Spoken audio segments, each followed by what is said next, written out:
presença aqui na Galeria Abraço. Miguel Real vai apresentar este livro no palco, portanto eu não vou meter nesses detalhes, essa tarefa é dada ao Miguel. Quero apenas agradecer ao Paulo a confiança na nossa editora e dar os parabéns também à Ana pela maravilhosa capa que fez, que está a ter já muitos aplausos, digamos assim. Acredito e sei que o conteúdo também, mas isso virá posteriormente. Portanto, deixo-vos agora com o Miguel Real e depois com o Paulo. Muito obrigada. Bem, boa tarde então. Queria agradecer ao Paulo e à Helena Mineiro também pelo convite para apresentar o livro que é o meu próximo, Ensaios e Textos de Intervenção de uma Consciência e uma Ética Globais e um novo paradigma cultural e civilizacional. Se contextualizarmos este livro na obra do Paulo Borges, constatamos que é um dos livros mais teórico-práticos, digamos assim. Portanto, é um livro que tem 2 ou 3 ensaios teóricos no início, portanto, podem ver o primeiro e o segundo capítulo, o primeiro capítulo, e a partir do segundo capítulo, desenvolvimento, e depois a queima-roupa, terceiro capítulo, manifesto, já falaremos, são estes 2 últimos ou 3 últimos capítulos são de caráter prático. O que é que significa prática aqui? Significa uma intervenção na vida da cidade. Portanto, prática aqui não significa que só o texto tem uma exploração e um âmbito direto de intervenção na política, na organização, na filosofia da cidade, entendendo cidade como tudo que se consta de instituições permanentes, seja a política, seja a questão religiosa, seja a questão educativa, seja a questão extremamente importante, o que é que deixamos para as futuras gerações, sobretudo aquelas que ainda não nasceram. Na primeira parte, ou no primeiro capítulo, fundamentos, como o próprio nome diz, são os textos teóricos. Portanto, há os textos teóricos. E os textos de caráter explicitamente de atividade social, política, religiosa, institucional, jogam perfeitamente com estes dois. Bem, até agora a maior parte dos livros, ou a maior parte, a totalidade dos livros do Paulo Borges, desde o pensamento atlântico, do Finisterre a pensar, ainda no século passado, estes livros eram sobretudo de caráter teórico e até teorético. Isto é, o Paulo falava com os grandes autores do pensamento português, do pensamento europeu, da civilização europeia, e nestes livros que eu disse até ao último, que é sobre uma visão armilar do mundo, penso que é o último antes deste.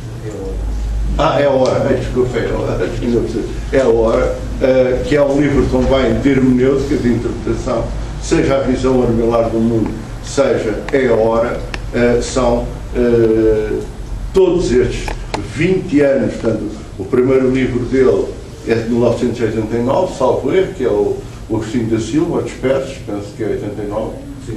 Devia ter trazido essas datas, mas são 89 e 88, é antes de 90. Depois aparece a tese sobre o padre António Vieira, depois os 2 textos da imprensa nacional, etc, etc, etc.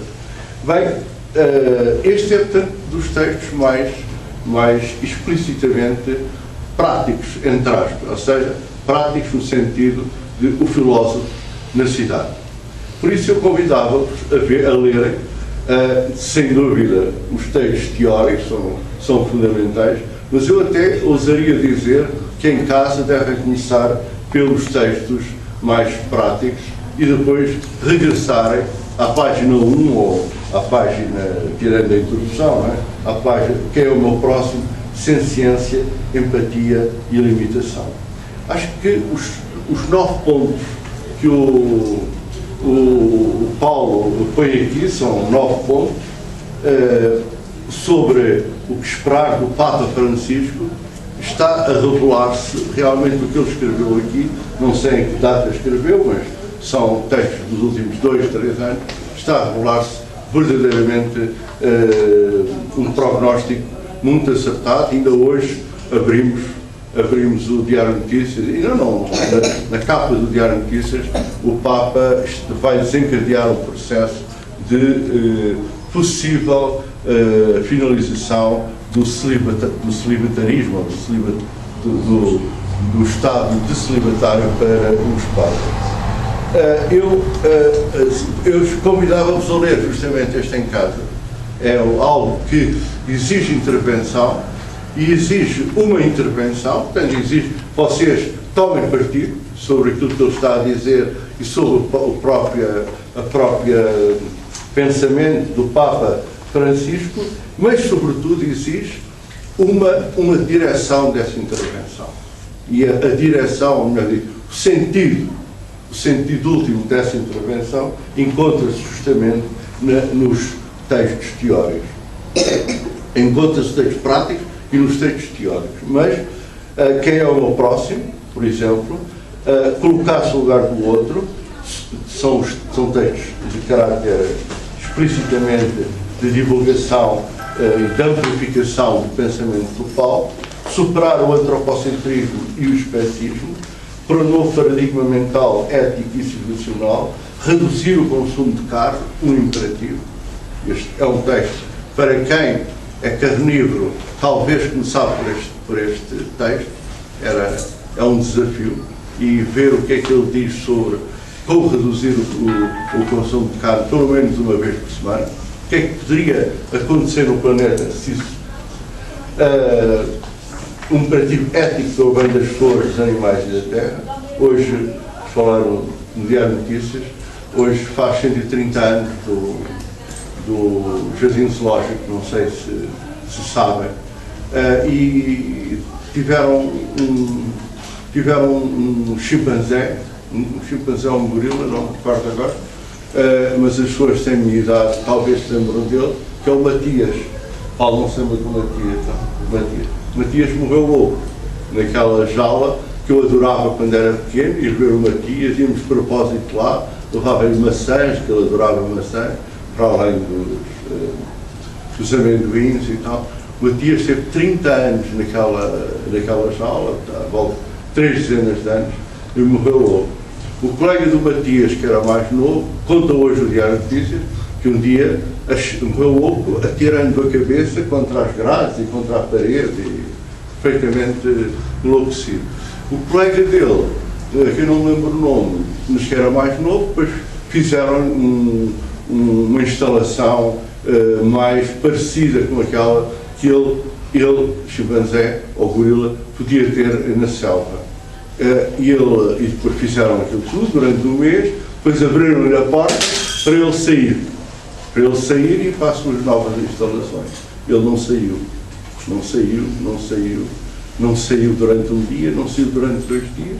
Tiveram que ir lá, os tratadores, que ele conhecia, tiveram que cativá-lo para tirar, porque ele já tinha nascido no cativeiro, no Jardim Zoológico, e a vida para ele era pedras, cimento, grades de ferro. Ele não tinha conhecido outra coisa. E, portanto, conseguimos transformar o instinto natural de um chimpanzé ou de um gorila, conseguimos transformá-lo numa vida totalmente artificial, dar de tal maneira artificial que recusa a sua própria vida natural, e o outro acaba por morrer louco. Bem, ora, eu não vou agora ler todos os textos, mas depois, sem dúvida, os textos dos blogs e do Facebook, mensagens de Natal, que nasce hoje, sempre a consciência ética universal, votos de um 2012 radical, por um verdadeiro 25 de Abril, por uma verdadeira revolução, finalmente, 2 manifestos.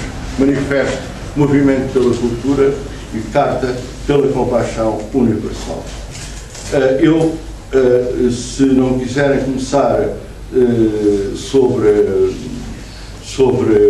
por estes textos mais práticos, muito bem, comecem então pelos manifestos, que verão abrir-se à vossa frente, ou no vosso horizonte, abrir-se um mundo totalmente novo, porventura impensado. E vamos agora aos textos mais teóricos, se não se importam. Qual é este novo paradigma cultural e civilizacional? É tornar grande ambição do Paulo Borges, não só de caráter só teórico através dos seus textos filosóficos, mas agora também através de uma intervenção política ativa, como sabem, dizia eu, é fazer com que o homem se torne verdadeiramente humano. Mais do que o Homo sapiens, é fazer do homem um Homo humanus. Homem, aquele homem que ultrapassou o cérebro reptiliano, o cérebro dos mamíferos, e aquele que através do neocórtex atingiu os 1500 centímetros cúbicos e, portanto, se tornou verdadeira e absolutamente humano. Nesse sentido, é este que o Paulo quer. E, infelizmente, na nossa Europa, desde há 2500, 3000 anos, desde há 3000 anos, se não porventura há mais, houve algo que cortou a ligação entre o homem e o seu corpo, entre o homem e a natureza, entre o homem e o universo, entre o homem e o homem, cortou essa empatia, esta rede sistémica de ligações e de relações naturais, absolutamente espontâneas, entre todos os seres vivos e os seres não vivos, e fez com que este homem, a partir há cerca de 3, 4 mil anos, dentro do Egito, da Arcádia, da Suméria, da Pérsia, da Grécia, fez com que esse homem começasse a tomar um caminho bastardo, bem podemos utilizar este nome, em que o homem se tornou dono e senhor da natureza. E para se tornar dono e senhor da natureza, tornou-se também dono e senhor dos outros homens. Não falando só na escravatura, mas mais do que isso, na escravatura que cada um impõe a si próprio, obedecendo a um conjunto de instintos, de tendências, de pulsões que o ambicionam a dominar os outros. Dominar pelo poder político, por exemplo, mas pelo poder do dinheiro, dominar pela fama dos médias, dominar pela glória da comunicação social, dominar pela posse, ter muito mais do que os outros, e assim eu afirmo superior aos outros. Ora, justamente, Paulo Borges quer que o homem não seja este mamífero que nós estamos habituados, mas seja um homem verdadeiramente humano. Ultrapasse a própria sensibilidade reptiliana, a sensibilidade de mamífero, e se tenha uma sensibilidade universal, eticamente universal, religiosamente universal, humanamente universal, e, portanto, tenha uma sensibilidade verdadeiramente humana, que é aquela, diz ele na introdução, eu gostaria também que lesse a introdução, se for possível, mas não no início.